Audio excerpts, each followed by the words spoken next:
Hello ma queen, bienvenue dans un tout nouvel épisode de Bubbly Hub. Je suis trop contente de te retrouver aujourd'hui. On va parler d'un sujet qui pourrait peut-être déranger. Peut-être que ça a été ton cas, peut-être que c'est ton cas aujourd'hui. Mais quoi qu'il en soit, je suis trop heureuse de parler de ça. C'est quelque chose qui m'a été demandé, c'est quelqu'un qui m'a posé une question et je me suis dit, ça par contre ma belle, je garde ça pour un prochain épisode de podcast. Donc nous voici, je trouvais que le sujet était ultra intéressant. La première question qu'on m'a posée c'est: Colline, qu'est-ce que tu penses des personnes qui ne veulent pas attirer plus d'argent? Et deuxième question, on m'a demandé aussi si la stabilité financière, je trouvais que c'était plus facile que l'expansion financière. Et ces deux questions ont été posées par la même personne dans le même message et je me suis dit, je peux pas te répondre en fait là en quelques lignes, c'est impossible. Donc nous voici aujourd'hui pour que je puisse parler de ça en détail et que tu puisses venir mettre le doigt sur quelque chose qui te bloque encore par rapport à ton abondance, parce qu'il y a toujours des petits blocages par-ci par-là si aujourd'hui ma queen tu ne crées pas l'argent que tu désires. Et il y a peut-être quelques-unes de mes réponses qui vont te heurter ou qui vont peut-être te faire un petit peu réfléchir, et tant mieux parce que tu sais bien que Bubbly Hub est là pour ça, le podcast est là pour ça, moi je suis là pour ça aussi, pour vraiment partager ma vérité, ma façon de penser, et c'est vraiment ce que j'enseigne, parce que j'aurais tellement aimé qu'on fasse ça avec moi quand je comprenais pas encore comment tout ça fonctionnait et que j'ai dû vraiment faire ce cheminement et y arriver toute seule. Alors évidemment après j'ai trouvé mes mentors etc, mais au début j'étais vraiment paumée dans tout ce qui touchait à l'énergétique de l'argent, la psychologie de l'argent, la reprogrammation du subconscient, et en fait je me suis dit mais je dois leur parler de ça aussi parce que je sais que ça parlera à tellement d'entre vous. Beaucoup pensent que quand t'as de l'argent, t'as plus rien à gérer. Et c'est totalement faux et on va décortiquer ça ensemble aujourd'hui. Déjà on va commencer par la stabilité financière. Je sais que il y a beaucoup de personnes qui pensent que quand tu crées de l'argent, quand tu génères de l'argent, quand tu as de l'argent sur tes comptes en banque, bah tout le monde se dit ok c'est bon, j'ai surmonté le challenge, j'ai de l'argent sur mes comptes en banque, je sais faire de l'argent. Et la majorité des gens pensent que quand tu sais faire de l'argent et quand tu as de l'argent sur tes comptes en banque, le challenge il est passé, ça y est. L'étape la plus difficile est passée et tout est ok en fait. Une fois que tu as réussi, en gros, les gens pensent que tout sera simple. Et en fait, pas du tout. Pour moi, justement, tout est toujours challengeant. Même quand tu as atteint une certaine réussite, un certain chiffre d'affaires, un certain palier financier, peu importe ce que tu as envie d'atteindre dans ta vie, parce que là je parle de l'argent comme d'habitude, mais ça s'applique toujours à tout. Quand tu as atteint un certain niveau, un certain confort de vie, ben en fait, on pourrait se dire, il n'y a plus rien de challengeant, c'est bon, j'ai réussi, il n'y a que du plus qui arrive, je suis à l'abri de toutes les galères, je suis à l'abri de toutes les grosses décisions. Ben non, en fait, pas du tout. C'est justement quand tu as atteint ton objectif financier et quand tu es déjà à ton prochain palier que le vrai challenge commence vraiment. Et le challenge, c'est quoi, ma queen? C'est maintenir ce que tu as créé. Et ça, pour moi, maintenir ce qu'on a créé est encore plus challengeant que créer de l'argent. Parce que créer de l'argent, attirer de l'argent, générer de l'argent, peu importe le mot que tu vas utiliser, moi tu sais bien que je fais toujours attention à mes termes. Générer pour moi c'est vraiment avoir de l'argent avec un sacrifice etc. Créer de l'argent, attirer de l'argent, magnétiser l'argent, tout est dans l'énergétique et c'est ce que j'enseigne. Donc évidemment que j'emploie vraiment ces termes volontairement. Pour moi, une fois qu'on a vraiment su attirer, créer, générer de l'argent, parce que ça tout le monde peut le faire en vrai, mais qui peut réellement maintenir ce niveau d'abondance et aller vers toujours plus d'expansion? Quand on est en croissance financière, il y a tout qui est excitant. T'as envie de dépasser tes limites, d'augmenter ton chiffre d'affaires, de peaufiner tes stratégies parfois. En bref, de scaler ton entreprise. T'as cette espèce de feu où tu te dis oh, je peux toujours plus, je veux toujours plus, je vais aller tester toujours plus loin.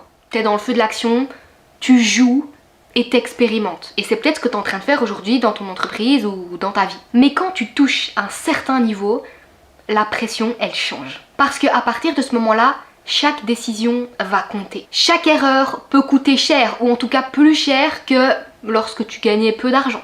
Parce que tu joues avec des chiffres différents. Et avec une énergie différente aussi. Généralement, ça va ensemble. En tout cas, pour celles qui créent et qui attirent de l'argent de la manière dont elles ont envie de le faire et pas en s'épuisant. Et gérer un revenu stable, protéger ce que tu as déjà, protéger tes actifs si tu investis ou protéger tout court ce que tu as déjà construit, maintenir un certain style de vie si tu t'es construit tout ça en fait, c'est un vrai boulot. C'est un vrai travail. Les gens pensent que, oh, ça y est, je sais comment attirer de l'argent, je sais comment créer ma thune et comment augmenter toujours plus mon chiffre d'affaires. Ok, mais qui t'apprend vraiment à maintenir tout ça? Je te donne un exemple très simple pour imaginer vraiment le bordel. Imagine, tu fais 50K ou 100K de chiffre d'affaires, ok? Tu vas te dire, yes, trop bien, genre j'ai réussi, c'est ce que je voulais il y a des années, j'ai réussi en fait, ça y est, j'ai atteint ce palier-là. Mais si tu protèges pas ça, si tu mets pas en place des bons systèmes, de la discipline, que tu travailles pas sur ton état d'esprit, sur ta gestion d'argent, sur ta relation à l'argent, sur ta relation à toi, à ta légitimité, à tout, je pourrais citer 36 000 trucs. Si tu ne bosses pas là-dessus, pour maintenir ce niveau-là, tout peut s'effondrer. Crois-moi ma queen, je sais de quoi je parle. Et malheureusement, peu de gens parlent de ça. Tellement peu de gens parlent de ça, j'aurais aimé qu'on me dise « Colline, quand tu poses l'intention et que tu manifestes plus d'abondance, plus d'argent, plus de succès, plus de blablabla, il faut être prête d'abord à tout perdre avant de pouvoir être prête à ce que l'univers te donne tout ce que tu veux. » Et quand je dis ça, je ne dis pas qu'il faut tout perdre, mais il faut être prêt à tout perdre. Et c'est ça la nuance. Donc premièrement, j'aurais aimé qu'on me dise ça.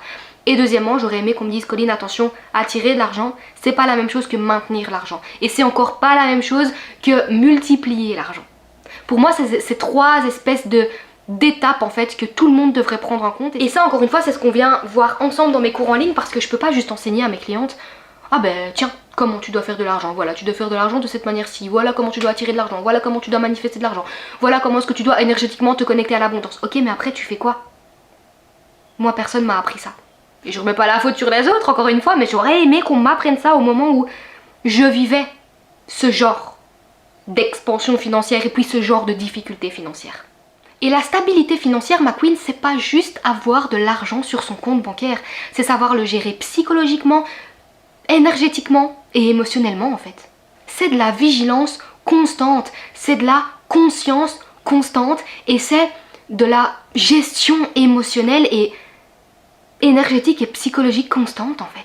Et là, on en vient vraiment à la deuxième question qu'on m'a posée, enfin du moins la première parce que j'ai commencé par la deuxième, où il y a tellement de gens que j'ai vu autour de moi me dire « Colline, je veux pas plus d'argent moi, parce qu'avoir plus d'argent ça me stresserait, ou avoir plus d'argent ça voudrait dire que je dois travailler plus, ou tout simplement je me sens pas capable de gérer plus d'argent, je préfère rester petite dans mon confort et ça me va très bien. » Sauf que quand ces personnes me disent des choses comme ça, je me dis mais qui t'a dit que tu ne pouvais pas trouver une certaine zone de confort et faire plus d'argent? Qui t'a dit que pour faire plus d'argent tu devais travailler plus? Qui t'a dit tout ça en fait? Qui t'a dit que tu serais pas capable de gérer plus d'argent? Et tout ça c'est des croyances erronées. Encore une fois on en revient toujours à la même chose. Et en fait quand les gens me disent ça, quand les gens veulent rester dans leur confort et ne veulent pas avoir plus d'argent, pour moi c'est une erreur parce que c'est pas le fait d'avoir plus d'argent qui est le problème. Le problème c'est ce qu'on en fait et la peur de ce qu'il implique. Et encore une fois, tout est une question de nuance et la nuance elle est là. Et encore une fois, pour moi il y a vraiment ces deux profils. Il y a ceux qui fuient et qui se disent non non non, moi je veux pas plus d'argent, je préfère vivre simplement, je préfère même vivre parfois dans la dèche, dans la galère, avoir même du mal à payer ma bouffe, juste parce qu'en fait je suis épuisée par la vie, épuisée par mes anciens tafs et je préfère ne pas avoir plus d'argent et ne pas être fatiguée la journée et ne pas devoir faire un travail que j'aime pas. Et pour moi, ces personnes-là se mentent à elles-mêmes. Parce que fuir l'argent pour éviter l'effort, ça ne fait que retarder leur croissance en fait. Retarder leur transformation, retarder le fait qu'ils se créent une vie incroyable à la hauteur de ce qu'ils veulent, de ce qu'ils désirent, de ce qu'ils méritent. Et ces gens-là qui pensent comme ça restent bloqués dans leur zone de confort et passent vraiment à côté de ce qu'ils pourraient accomplir juste parce que ils font un lien entre avoir plus d'argent égale travailler plus dur, travailler dans l'effort, travailler dans un truc peut-être que j'aime pas, mais il faut payer les factures, donc j'y vais durement. Bah non en fait.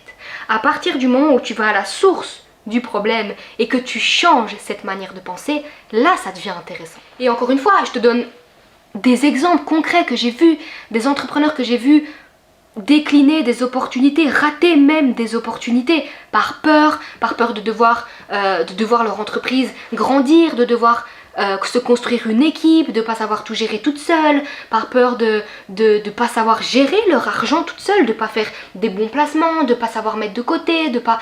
Ça déstabilise certaines personnes le fait d'avoir plus d'argent.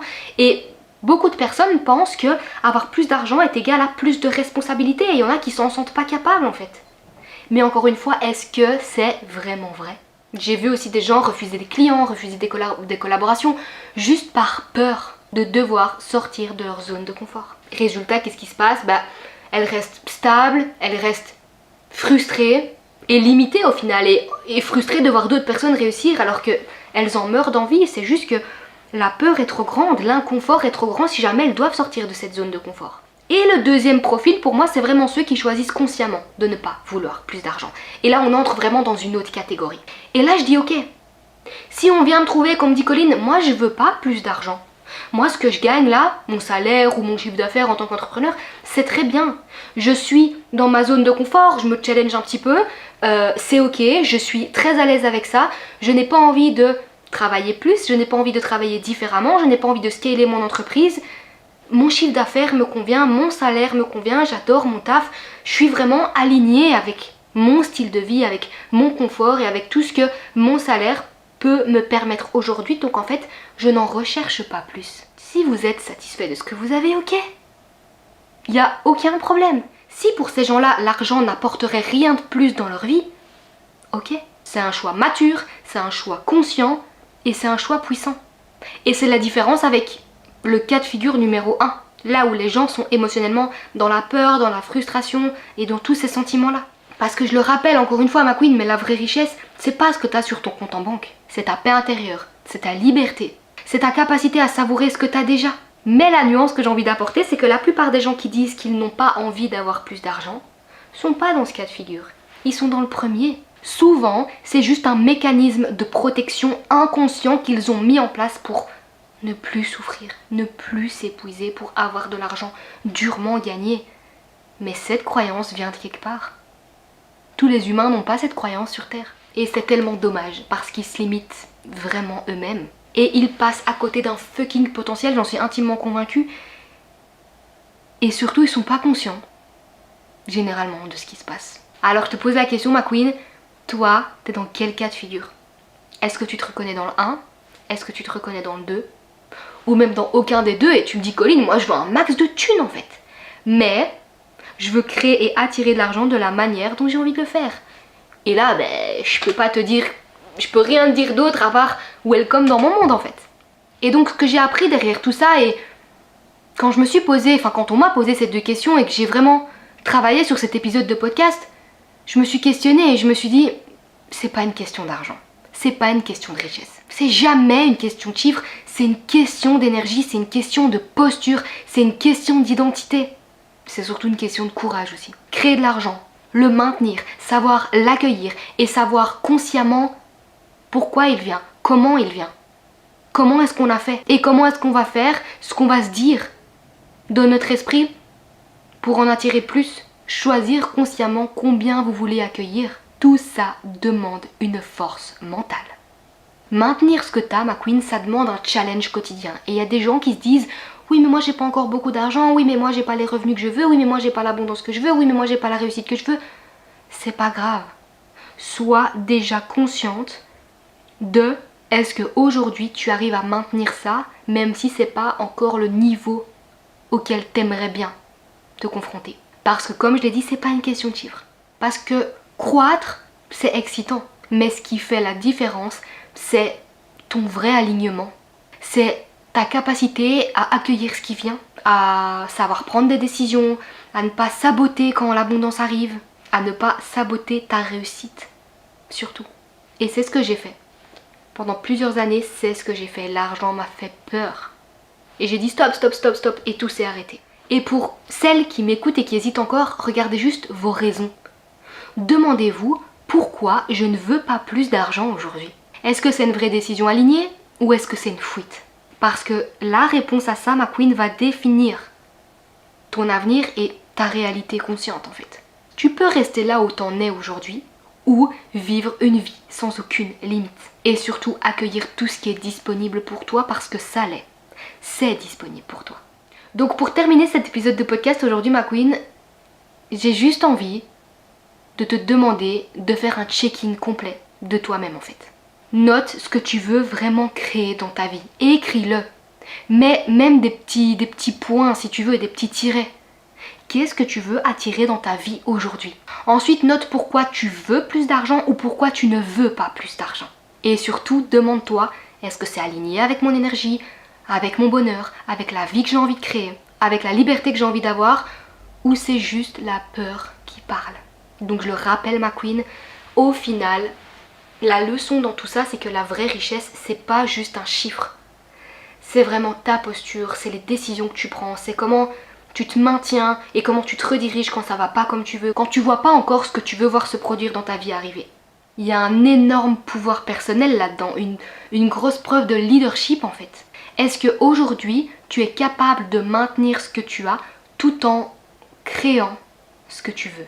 Et surtout tout en restant aligné avec toi-même. Très important. Voilà ma queen pour l'épisode 115 du podcast Bubbly Hub. On est déjà au 115, ça va faire bientôt 1 an. On va bientôt fêter les 1 an du podcast, mais c'est pas encore pour tout de suite. D'ici là, si ça t'a provoqué des déclics, n'hésite pas à me partager comment tu te sens, ce que ça a provoqué chez toi, si ça te parle, et n'hésite pas non plus à partager cet épisode à quelqu'un qui aurait besoin d'entendre tout ça. Si tu veux aller plus loin avec moi, si tu veux qu'on travaille ensemble et si tu as vraiment envie de passer un prochain niveau d'abondance, un prochain niveau d'argent et attirer, créer de l'argent, magnétiser de l'argent sans avoir besoin de t'épuiser, tous mes cours en ligne se retrouvent dans la barre de description. Il y en a absolument pour toutes les problématiques. Donc fais-toi plaisir, n'hésite pas et viens m'envoyer un petit message si jamais tu hésites encore par rapport au programme que tu souhaiterais prendre. J'ai des clientes parfois, des futures clientes parfois qui m'envoient des petits messages et qui me disent lequel est le mieux pour moi Colline, voilà ce que je vis. Je peux aiguiller s'il y a raison d'être aiguillée, mais il n'y a pas de meilleur choix. Je dis toujours à mes clientes, si vous vous sentez appelé par un programme en particulier, prenez celui-là, c'est le bon, c'est celui qui est juste pour vous à ce moment présent. Je te fais des bisous ma queen, prends soin de toi et on se retrouve mercredi prochain pour un prochain épisode de Bubbly Hub.